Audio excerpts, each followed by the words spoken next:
Professor Alex Yakobson. He's Associate Professor, Ancient History, Hebrew University. His main fields of research are democracy, political culture, popular politics, public opinion, and elections in the ancient world. So let's hear what, mainly in the Roman Empire. So is there any compatibility between the Roman Empire and the American Empire, the Israeli Empire? Alex. Well, as we know, all the roads lead to Rome, but this road will not be leading to Rome. I will be talking about democracy and nation state worldwide today. I think that it used to be thought by many, and is perhaps still thought by some, that the democratic nation state has become or is fast becoming an anachronism. This conclusion was usually deduced from the fact that the nation state in Europe, where it first came into being, was allegedly on its way to become a thing of the past. This underlying assumption was that a sufficiently powerful European trend should and will sooner or later prevail in other parts of the world as well. Now, if it's happening in Europe, allegedly, then presumably it will sooner or later start happening the world over, or at least in the democratic part of the world. Now, this assumption of this Eurocentric assumption is in itself, of course, highly problematic. But it is now clear, I think, that the European nation state itself in Europe is in fact not disappearing, is far from disappearing. And it continues to be clear that non-European states, democratic, of which there are plenty, and also non-democratic, but democratic no less than non-democratic, are certainly not moving in the direction of disappearing in either of the two senses in which the European nation state was claimed to be in the process of disappearing. The European nation state was thought to be in the process of disappearing in two complementary senses. Of one having to do with European integration, with a process of European integration that was thought to lead into inevitably, by its inner logic, in the direction of the creation of a European super state or European federal state, in which, in fact, the sovereign nation states of Europe would become really provinces. And so it was alleged it was kind of withering away, according to this view. Not being just eliminated or abolished, but, you know, it might still be called a state, but in the sense that states can be part of a larger federal entity. And that was presumed to be the direction. Sooner or later, we will be arriving there. And the second sense in which the European nation state was thought to be disappearing was from within, because of the weakening and again withering away of its national character, because of the more and more radical multicultural ideology and the reality of massive immigration. Of course, the two things are closely connected. So both, though, no, of course, if we again for a second go out of Europe, I think no one ever claimed that South Korea was anywhere near joining Japan in what was once called, I think, the co-prosperity sphere. This is what the Japanese called it when they took over Korea and other places. So that it's clear that the South Koreans were not going to integrate into some kind of a common market or common or East Asian Union. And they were also not going to radically change the national character of South Korea by massive immigration and radical multiculturalism at the time when South Korea was, and recognizably, a pluralistic democratic state, to a large extent a liberal democracy, maybe not totally liberal in the European sense, but nobody disputes that it's a democracy in any case. So again, the assumption that something that is allegedly happening in Europe is on its way, just after some time, others will see the light. That in itself is again problematic. It was never going to happen. But I'm going now back to Europe. In Europe, it is not happening, I think, for two reasons. One is that the project of Europe as eventually a federal state never had democratic legitimacy. The European peoples never accepted it. And I think they will not accept it. They will not allow it to happen. The attempt to rush this process, to move too far in this direction, I think was a large part of the Brexit, of the threat to the existence of the community, with its own problems, of course. And I think if there is a serious attempt to do away with a European nation state without popular legitimacy, it will simply lead to a collapse of the European Union rather than to an emergence of anything like that.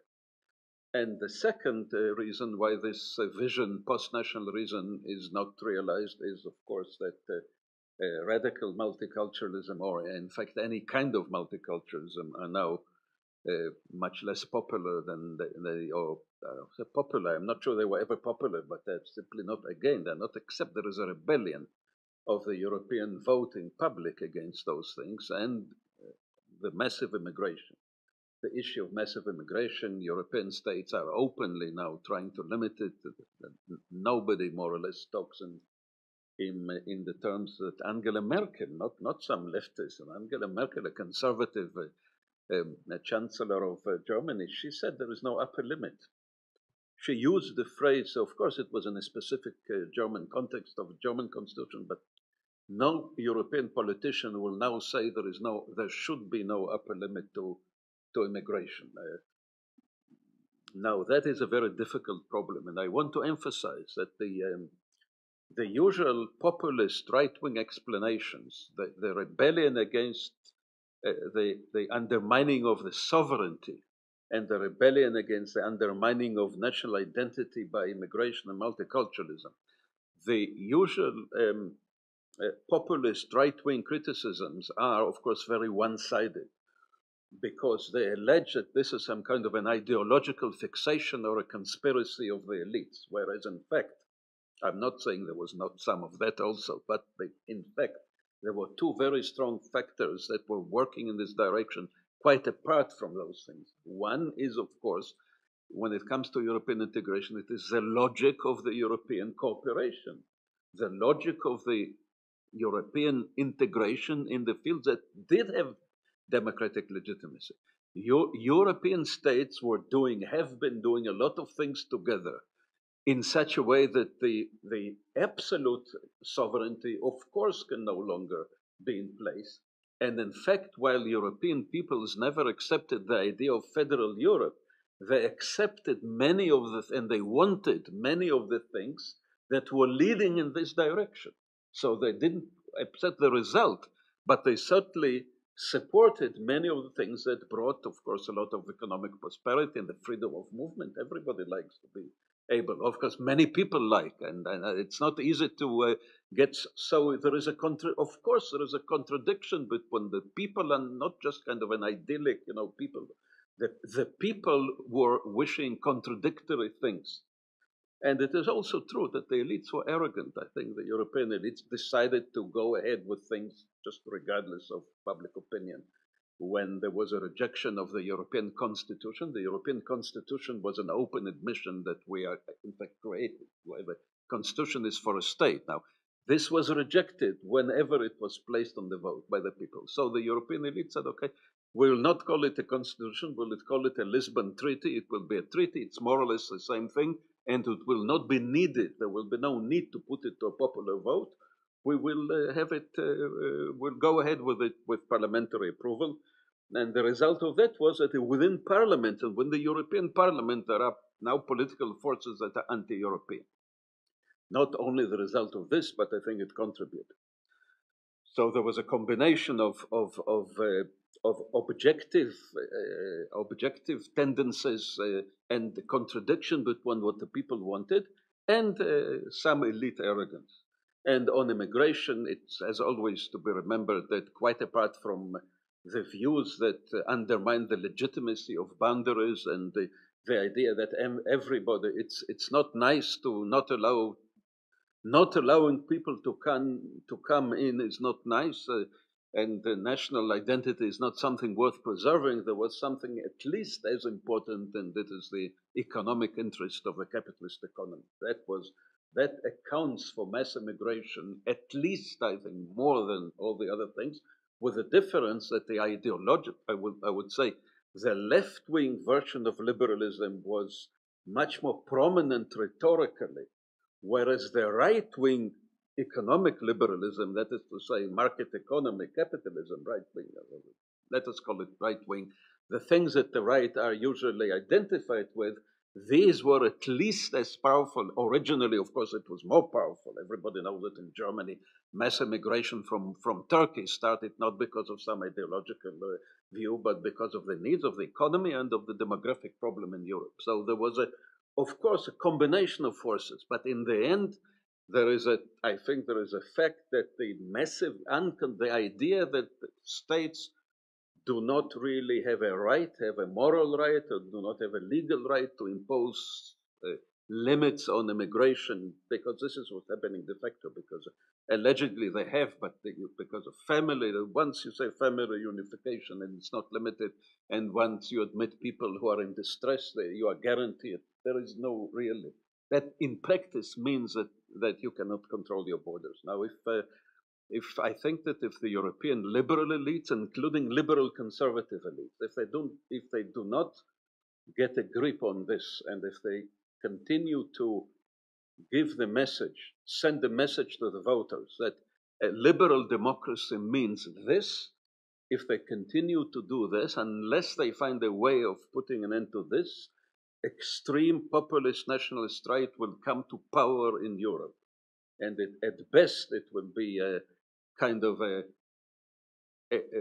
populist right that can be domesticated. In some cases, it can be domesticated. In some cases, it will be much more difficult to domesticate. So I would say that this disappearance of the European nation state, the idea that it was a thing of the past is in itself a thing of the past. But then, of course, come some people who especially now who call themselves national conservatives and people like that who say, well, that proves our point that actually nationalism, far from being something that contradicts liberal democracy or democracy, they usually don't like the word liberal now. They would say democracy and nationalism actually are not only not contradictory, but they are two sides of the same coin. A real democracy has to be national.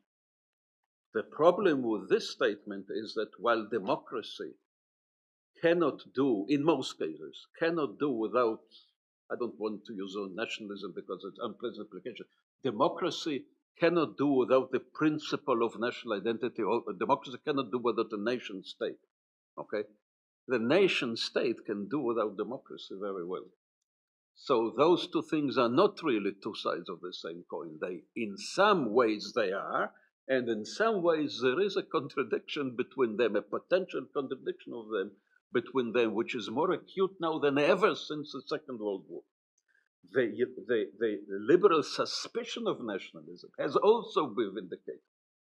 The liberal fear that too much of it means all kinds of bad things, and we have seen the worst of them with Nazism and fascism, and we automatically assume that it's on its way once you are a little bit too nationalistic.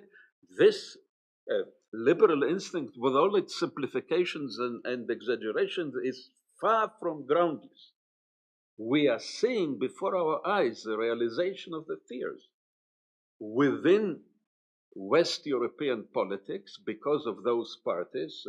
Some of them are maybe the Italian version that is in power. Maybe you can say, people say it's in the process of being domesticated, has been domesticated. Nothing very horrible is happening. This lady in Italy is not doing something very horrible. One important measure of it is she's strongly anti-Putin. That is one of the one of the differences between different strands of right-wing populism. But other versions are malignant and will not be domestic. I don't see IFT being domesticated as part of a Western-style democracy. So we are in this situation where the post-national project has, I think, failed. And if one wants to insist on pursuing it, you are strengthening the undemocratic, illiberal nationalism. But the nationalist project or the national project is far from we are far from sure that it is compatible with liberal democracy, and even if it becomes a bit more modest in its desires. So what are we? Where are we? Now, there are, as far as the alternative to liberal democracy, I want to refer to three cases that exist now. That is the Hungarian example, the Turkish example, and the Russian example. The Russian example is the easiest one because it has for many years ceased to be any kind of democracy. It is simply a downright dictatorship. Maybe 20 years ago, one could say that Russia was an electoral democracy, that's a term, without being a liberal democracy, but that for many years, it's just a dictatorship that pretends to has some formal democratic procedures. I was in Moscow in 13. People told me there are no elections anywhere there are no real elections in Russia anywhere. They decide who can run, and if need be, they decide the results. Okay, so there are still more than two candidates for any office, but the government decides who can be a candidate, and if there is a need to falsify the result, they falsify them without a problem. So that's it. So there is no contradiction between competitive elections and the absence of guaranteed civic rights. So that is simple. But in Hungary is the opposite pole, and Turkey is somewhere in between.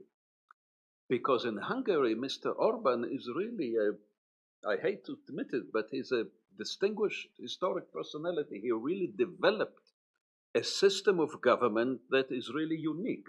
He has strangled the liberal democracy in Hungary, not just limited it, I think Hungary is certainly not a liberal democracy. I don't know whether it is an illiberal democracy as he claims, but in any case, there are not only do they have competitive elections, not formally competitive, but the mayor of Budapest is from the opposition, like the mayor, by the way, of Istanbul and of Ankara.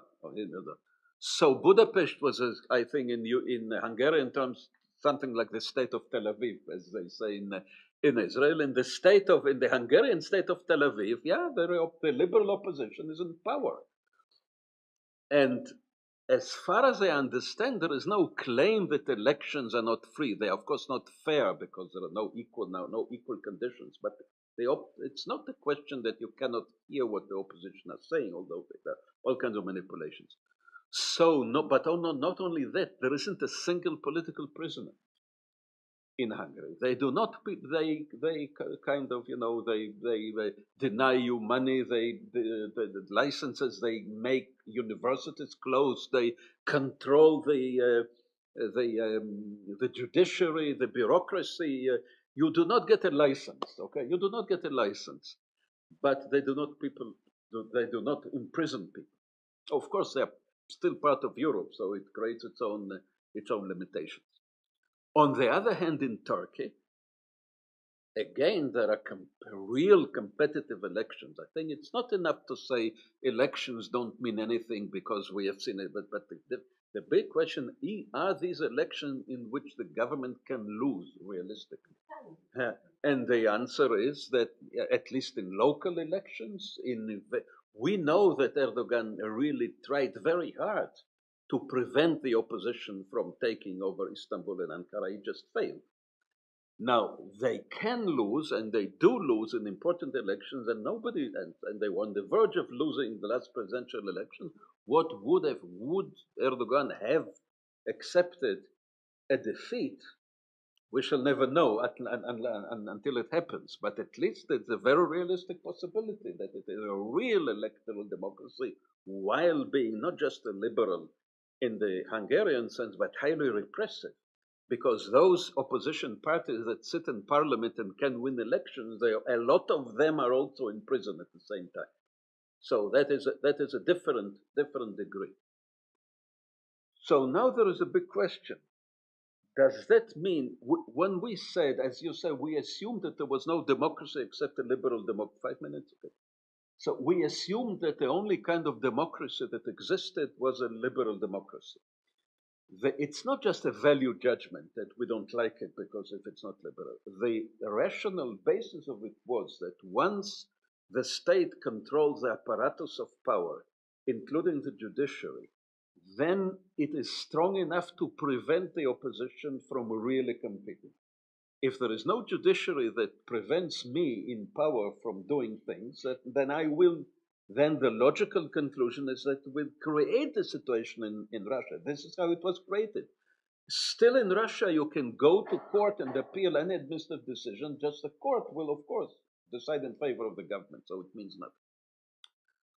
Now, when we say that in Hungary and in Turkey, the government is controlling judiciary is no longer independent. That means, in principle, that elections are only free because the government allows them to be free. It's a decision that it depends on Orban and on Erdogan whether they will be free, and if they want them not to be free, they are strong enough to prevent it. And if this is so, the assumption is that sooner or later they or someone after them will do it. Okay, there is a high probability. So I would say there is no guaranteed democracy that is not a liberal democracy, but in practice, for a very long time, in two places, there is an electoral democracy which is not a liberal democracy, and the big question whether it is because the government, they just think they can win elections without it. That is very possible. Or because in some political sense, they feel that they cannot do it, that they risk an outbreak of violence, of disobedience within their own parties. That is an open question. That no, Pinochet lost a referendum, and we know that he wanted not to accept the results. But his fellow generals came and said, it's okay, now we go home. But he certainly thought that he had such an option. So we don't know what the answer is. How viable is this? Is this just a temporary arrangement on its way to becoming a Putin-style downright dictatorship, or something that is really viable? And the last remark is that I very much agree with what was said by the previous speaker, that liberal democracy cannot allow populists to monopolize nationalism, or I would say the principle of national. In Hebrew, as we know, there is a way to say nationalism without the pejorative implications. The English language is not rich enough for this for this distinction. But I would say that in order not to allow the populists to monopolize the national feeling of the people, in order not to allow a monopoly, you have to compete. There has to be a competition. You cannot just pay a lip service to it. And this brings us back to the very problematic question: how exactly you not allow them to monopolize the nation state or national identity? And that is a very serious question. Maybe we'll talk about it in the discussion.